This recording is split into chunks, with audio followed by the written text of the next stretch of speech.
Puji dan syukur senantiasa kita naikkan ke hadirat Allah Bapa di sorga, yang telah melakukan karya penebusannya bagi insan yang berdosa. Pada sore hari ini, kita patut bersyukur kepada Tuhan, mengumpulkan kita keluarga-keluarga di Jemaat GPIB Siloam Pontianak yang ada di rumah untuk bersama-sama sebagai sesama tubuh Kristus. Kita akan bersama-sama menikmati sapaan Tuhan dalam ibadah keluarga yang dilaksanakan secara online. Ibadah keluarga saat ini akan dilayani oleh Ibu Pendeta Selvi Sampo. Jemaat, marilah berdiri untuk menghadap Tuhan dan menyembahnya dalam dialog dan puji-pujian yang berkenan di hadapannya bersama-sama semua orang percaya.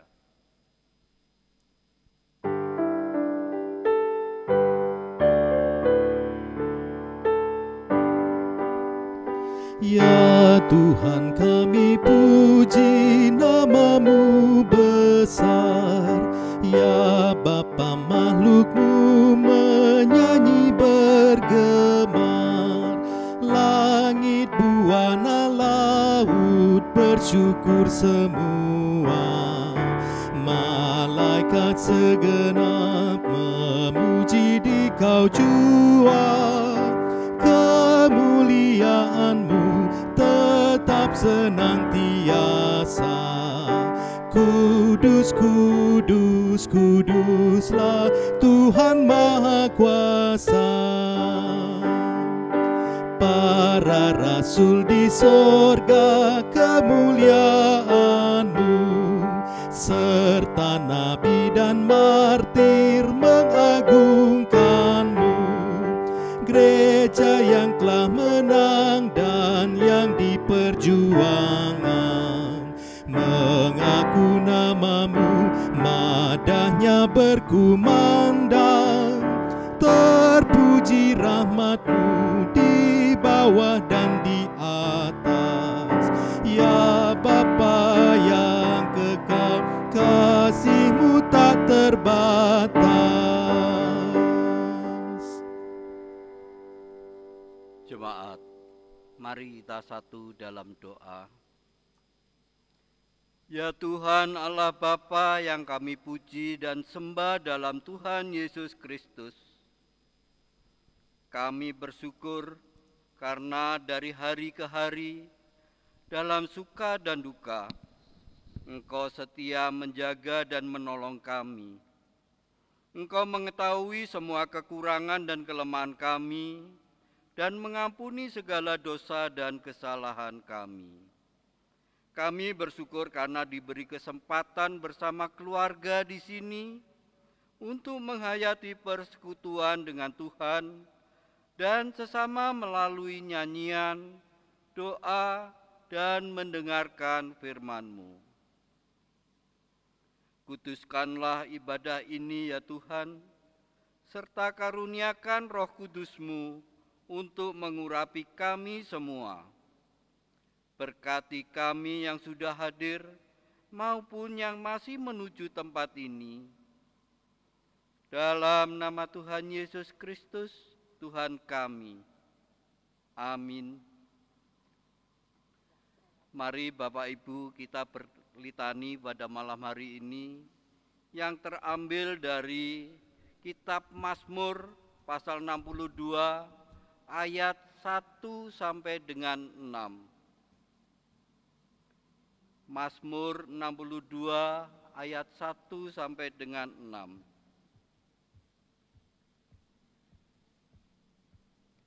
Untuk pemimpin biduan menurut Yedutun Mazmur Daud. Hanya dekat Allah saja aku tenang, daripadanya lah keselamatanku. Hanya Dialah gunung batuku dan keselamatanku, kota bentengku, aku tidak akan goyah. Beberapa lamakah kamu hendak menyerbu seseorang, hendak merumuhkan dia, hai kamu sekalian, seperti terhadap dinding yang miring, terhadap tembok yang hendak roboh. Mereka hanya bermaksud menghempaskan dia dari kedudukannya yang tinggi. Mereka suka kepada dusta, dengan mulutnya mereka memberkati, tetapi dalam hatinya mereka mengutuk. Hanya pada Allah saja kiranya aku tenang, sebab daripadanya lah harapanku. Demikian bacaan litani pada malam hari ini. Jemaat dipersilakan duduk kembali.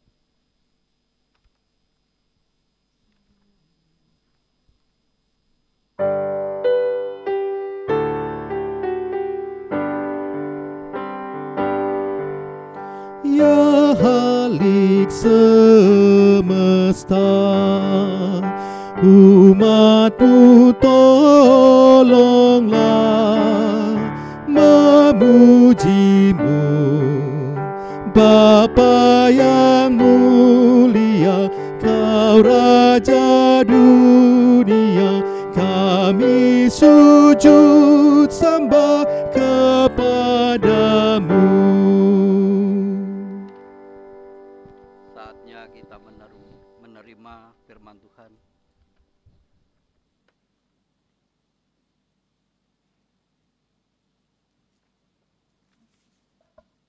Saudara-saudara yang diberkati Tuhan, tibalah saatnya kita akan bersama mendengarkan firman Tuhan. Namun sebelumnya mari kita berdoa mohon bimbingan Roh Kudus. Kita berdoa.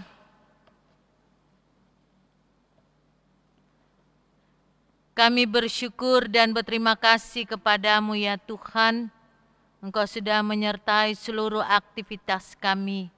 Hingga pada malam hari ini kembali kami datang kepadamu untuk kami bersama-sama bersekutu memuji, memuliakan dan mengagungkan akan nama-Mu. Dan saatnya kami ingin akan mendengarkan kebenaran firman-Mu. Kuduskan, sucikan kami, persiapkan bejana hati kami, agar manakala kebenaran-Mu disampaikan, mampukan kami untuk mengerti dan memperlakukan firman-Mu dalam hidup beriman kami. Bersabda dan bersuaralah ya Tuhan, sebab kami telah siap untuk mendengar. Amin. Mari berdiri. Bacaan pada malam hari ini terambil dalam 1 Korintus 7 ayat 10 sampai ayatnya yang ke-11. Yang demikian bunyinya. Kepada orang-orang yang telah kawin, bukan aku tetapi Tuhan, perintahkan supaya seorang istri tidak boleh menceraikan suaminya. Dan jikalau ia bercerai, ia harus tetap hidup tanpa suami atau berdamai dengan suaminya. Dan seorang suami tidak boleh menceraikan istrinya. Demikianlah bacaan firman Tuhan. Yang berbahagia adalah kita semua yang mendengarkannya dan merenungkannya dalam hidup beriman. Haleluya. Haleluya, haleluya, haleluya. Silahkan duduk. Shalom saudara-saudara. Saudara-saudara, masalah perceraian selalu hangat diperbincangkan.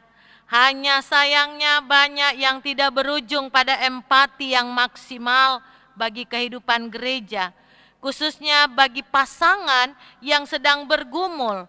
Maksudnya masalah perceraian itu malah menjadi konsumsi gosip. Orang Kristen sangat menyadari dan menjunjung keutuhan perkawinan. Maka gereja terus berupaya membina dan mengajak setiap pasangan suami istri secara bersama dan tidak berhenti membangun serta memelihara keutuhan perkawinannya. Akan tetapi tak dipungkiri pula adanya kesulitan dalam melakukan pekerjaan itu bersama, baik suami istri, khususnya ketika menghadapi tantangan. Salah satu mungkin akan merasa bekerja dan bertanggung jawab sendirian, sementara pasangannya justru terlihat seperti mengabaikan dan mengkhianati kewajiban maupun tanggung jawabnya. Saudara-saudara, masalah perceraian juga bisa dimulai dari hal kecil, seperti hilangnya waktu untuk berkomunikasi sehingga menjadi pemicu ketika terjadi penumpukan masalah yang terbiarkan. Perasaan tidak diperdulikan atau tidak dihargai kehadirannya secara utuh oleh pasangan membuat suasana batin menjadi kacau dan damai pun hilang. Firman Tuhan pada malam hari ini kembali mengingatkan saudara-saudara dan saya. Saudara-saudara, Paulus memang masih berbicara soal kehidupan perkawinan adalah bentuk jawaban terhadap kabar tertulis atau surat yang disampaikan oleh jemaat di Korintus kepadanya. Pertama-tama ia memberi dasar teologis tentang tubuh sebagai pribadi yang telah disucikan melalui karya penebusan Kristus, sehingga dirinya dapat menyatu dengan Allah dan menjadi milik Allah. Jadi kesatuan dalam konteks ini adalah kesatuan secara pribadi dengan Allah. Inilah kesatuan yang suci yang selanjutnya merupakan bahasa metafora untuk mengandaikan kesatuan yang suci antara laki-laki dan seorang perempuan dalam hubungan perkawinan.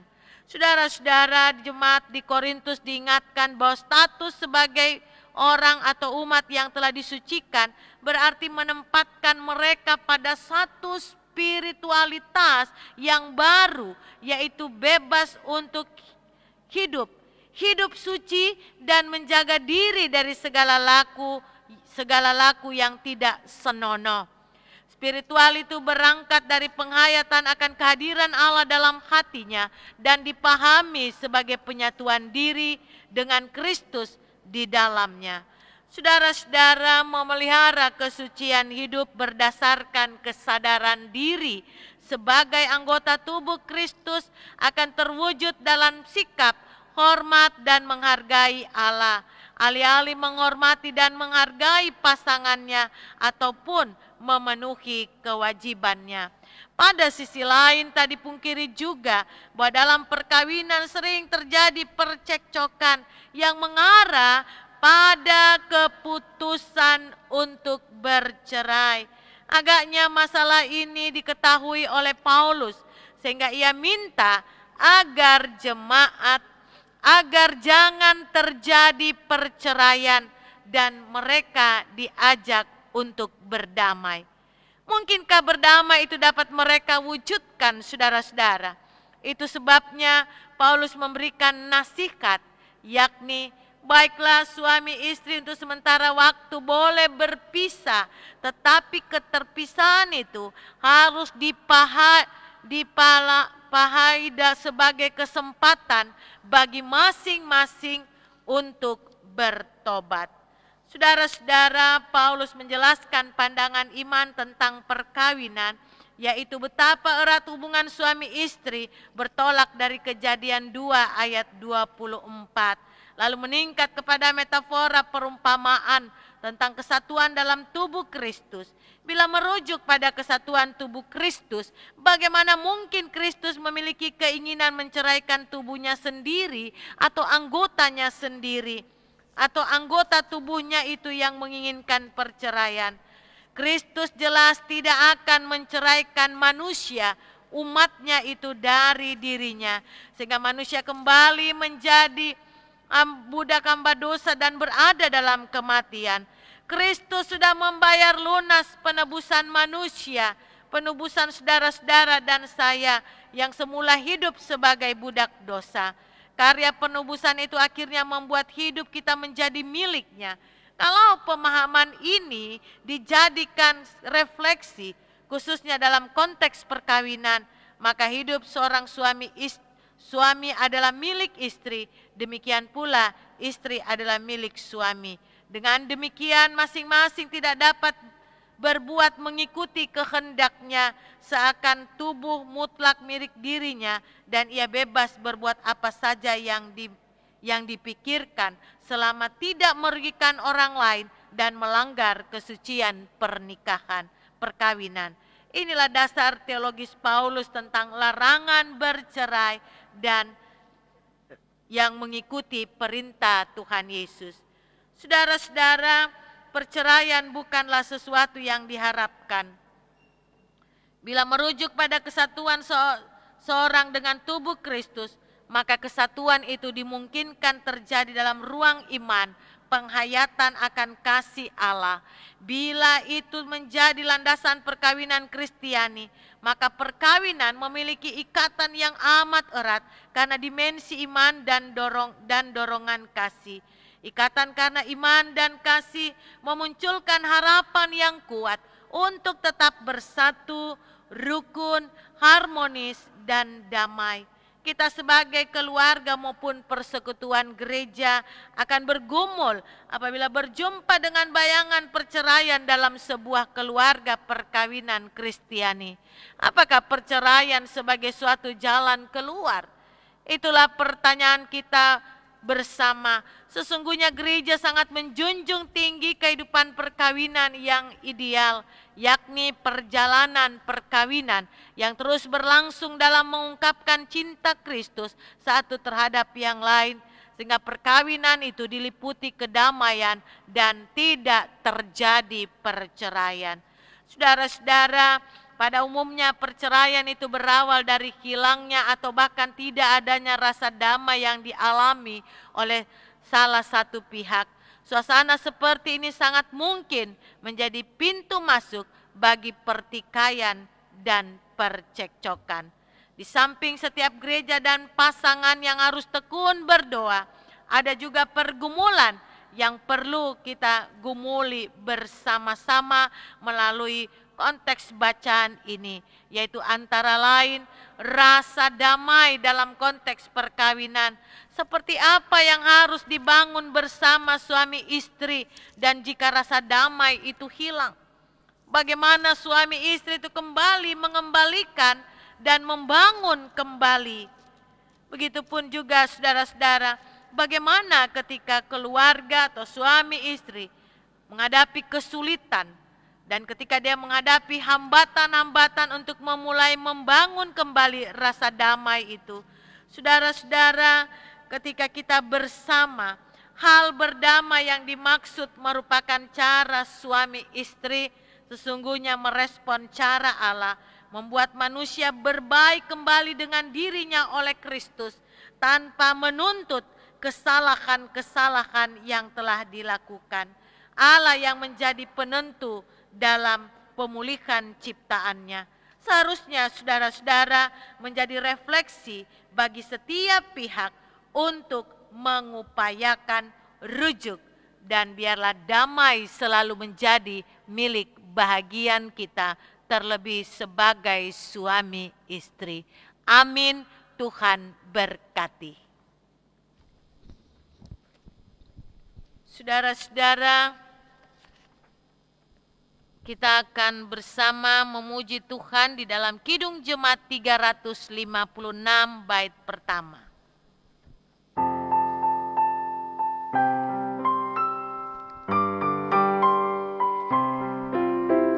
Tinggallah dalam Yesus, jadilah muridnya. Belajarlah firman Tuhan, taat kepadanya. Tinggallah dalam Yesus, andalkan kuasanya. Dialah pokok yang benar, kitalah rantingnya. Saudara-saudara, mari kita masuk bersama di dalam doa syafaat. Kita berdoa. Bapa di sorga, kami bersyukur dan berterima kasih atas kebenaran firman-Mu yang kembali menguatkan kami, menyegarkan kami, mengingatkan kami.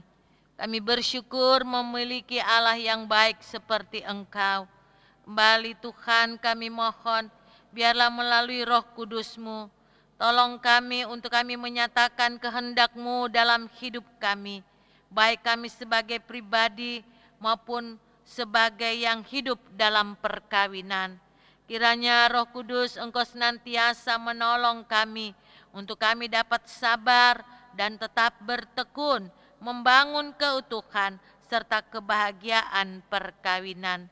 Jauhkan dalam keluarga rumah tangga kami hal-hal yang Tuhan tidak kehendaki, tapi Tuhan Engkau senantiasa bersama dengan keluarga kami. Terima kasih Bapa, Engkau juga memberkati semua jemaat-Mu. Tuhan tahu apa yang sedang mereka gumuli dan alami pada saat ini. Ya Bapa, kami hanya mau serahkan dalam tangan-Mu, karena kami tahu hanya di dalam Tuhan ada jawaban yang menyukacitakan hati kami. Oleh karena itu ambil alih apa yang menjadi pergumulan jemaat-Mu dan Engkau berkati. Karena kami tahu Bapa, Engkau sangat mengasihi umat-Mu. Kami juga berdoa ya Bapa untuk pergumulan gereja kami, Tuhan juga tolong, Tuhan juga memberkati. Untuk juga kami berdoa juga bagi para pelayan-pelayan yang melayani Engkau, baik presbiter, diaken, penatua, maupun juga pelkat-pelkat, para pengurus pelkat-pelkat. Tuhan tolong, Tuhan berkati, biarlah kami boleh berjalan bersama di dalam kami menggumuli panggilan kami, meningkatkan berbagai pelayanan yang ada. Berkati jemaat-Mu, jemaat GPB Siloam Pontianak. Kami berdoa bagi jemaat yang kurang sehat, yang tidak bersama, yang tidak dapat mengikuti peribadahan ini oleh karena mereka bergumul dengan sakit penyakit mereka. Ya Tuhan, kami tahu Engkau mampu menjadi tabib yang baik. Sembuhkan mereka, alirkan kuasa-Mu, alirkan kasih karunia-Mu, sehingga yang sakit di dalam nama-Mu disembuhkan oleh Tuhan. Terima kasih Bapa, Engkau juga memberkati. Terlebih Engkau tahu situasi saat ini di mana pandemi COVID-19 sedang melanda dunia. Tuhan, kiranya Engkau berkati umat-Mu yang bergumul dengan sakit penyakit yang mereka hadapi, baik yang ada di rumah-rumah maupun di rumah sakit. Tuhan tolong mereka, Tuhan jamah mereka, biarlah melalui pergumulan sakit penyakit, mereka boleh melihat kuasa dan mujizat-Mu, sehingga yang sakit disembuhkan oleh Tuhan, dan mereka boleh bersaksi kepada dunia bahwa betapa baiknya Tuhan yang mereka percaya. Engkau juga memberkati para dokter, para medis, semua yang menangani orang-orang yang bergumul dengan sakit penyakit mereka. Tuhan juga jaga lindungi mereka, keluarga mereka yang sering ditinggalkan karena pekerjaan. Tuhan pelihara, Tuhan berikan kesehatan yang baik, kesabaran dan sukacita di dalam melayani umat-Mu yang bergumul dengan sakit penyakit. Terima kasih Bapa, kami juga mau serahkan pergumulan bangsa kami ke dalam tangan-Mu, biarlah melalui peristiwa pandemi COVID-19 ini, kami boleh melihat keselamatan yang Engkau anugerahkan kepada bangsa Indonesia ini. Ampuni dosa dan salah bangsa kami, mulai dari pemimpin sampai kepada bawahan sekalipun. Kiranya Bapa, Engkau sendiri yang memberikan kami kekuatan, kemampuan untuk menghadapi semuanya ini. Ajarlah kami untuk tetap mengucap syukur apapun yang kami hadapi, terlebih dalam situasi pandemi COVID-19 seperti ini, karena kami tahu Tuhan ada, Tuhan selalu bersama dengan kami. Lindungi bangsa kami dan Engkau berkati, terlebih kami semua umat-Mu, Engkau jaga, lindungi, Engkau berikan kesehatan yang baik, dan mampukan kami untuk tetap mengucap syukur dan setia kepada Engkau. Terima kasih Bapa, inilah semua syafaat kami yang tidak sempurna. Kiranya Engkau menyempurnakan doa ini dan Engkau jawab sesuai dengan kehendak-Mu. Dan kami akhiri doa ini secara bersama di dalam doa Bapa kami. Bapa kami yang di sorga, dikuduskanlah namamu. Datanglah kerajaanmu, jadilah kehendak-Mu di bumi seperti di sorga. Berilah kami pada hari ini makanan kami yang secukupnya, dan ampunilah kami akan kesalahan kami, seperti kami juga mengampuni orang yang bersalah kepada kami. Dan janganlah membawa kami ke dalam pencobaan, tapi lepaskanlah kami daripada yang jahat.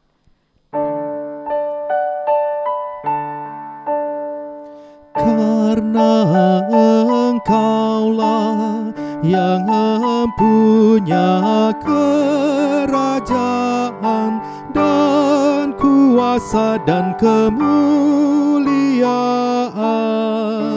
sampai selama-lamanya. Amin.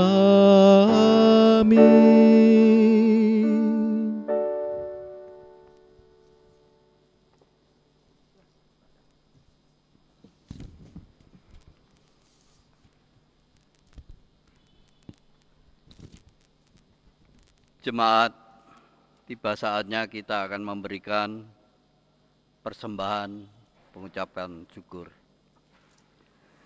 Jemaat, marilah kita mengucap syukur kepada Tuhan dengan memberi persembahan kepadanya. Ingat firman Tuhan yang terambil dari 2 Korintus pasal 8 ayat 13 sampai 15 yang menyatakan, sebab kamu dibebani bukanlah supaya orang-orang lain mendapat keringanan, tetapi supaya ada keseimbangan. Maka hendaklah sekarang ini kelebihan kamu mencukupkan kekurangan mereka, agar kelebihan mereka kemudian mencukupkan kekurangan kamu, supaya ada keseimbangan. Seperti ada tertulis, orang yang mengumpulkan banyak tidak kelebihan, dan orang yang mengumpulkan sedikit tidak kekurangan. Tuhan memberkati saudara dan persembahan saudara.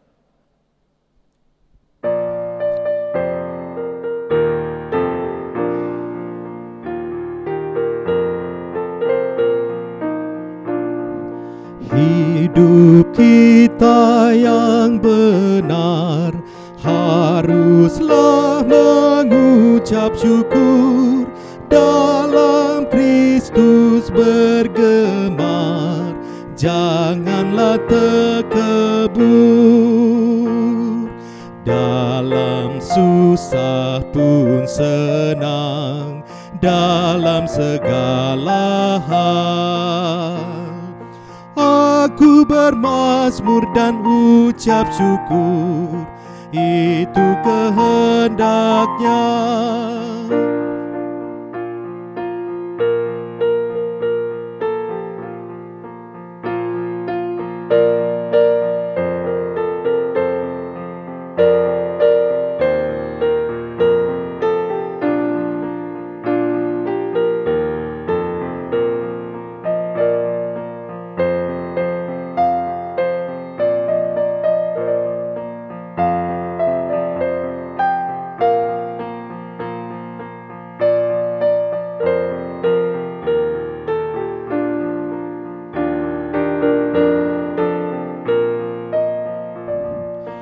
Biar badai menyerang, biar ombak menerjang, aku akan bersyukur kepada Tuhanku. Dalam susah pun senang, dalam segala hal aku bermazmur dan ucap syukur, itu kehendaknya.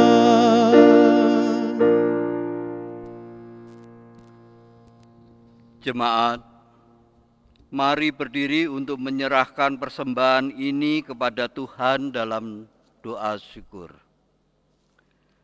Sekarang ya Allah, kami bersyukur kepadamu dan memuji namamu yang agung itu. Sebab siapakah kami sehingga kami mampu memberi persembahan sukarela seperti ini. Sebab daripada-Mulah segala-galanya, dan dari tangan-Mu sendirilah persembahan yang kami berikan kepadamu. Amin.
Jemaat Tuhan, marilah berdiri. Saudaraku, pergilah dengan damai sejahtera Tuhan ke dalam kehidupanmu sehari-hari, dan lakukanlah firman Tuhan yang telah kita dengar bersama. Mengakhiri ibadah ini kita menyanyi dalam Kidung Jemaat 426, bait pertama dan yang kedua.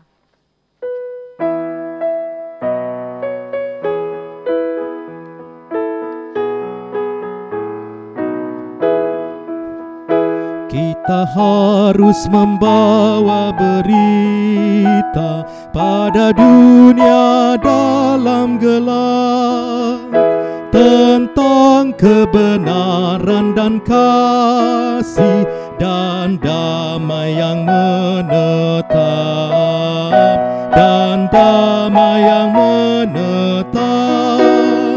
Karena gelap jadi remang pagi, dan remang jadi siang terang. Kuasa Kristus kan nyatalah, ramani dan cemerlang.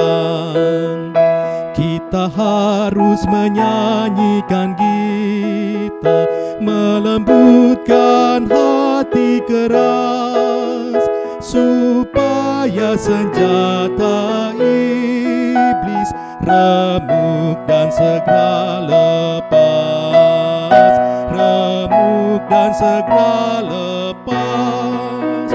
Karena gelap jadi remang pagi, dan remang jadi siang terang. Kuasa Kristus kan nyatalah, ramani dan cemerlang. Marilah semua arahkan hati dan pikiranmu serta hidupmu kepada Tuhan, dan terimalah berkat-Nya.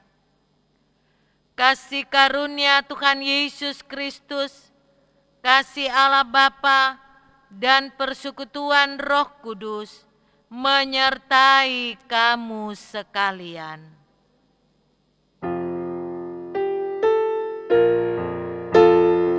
Amin.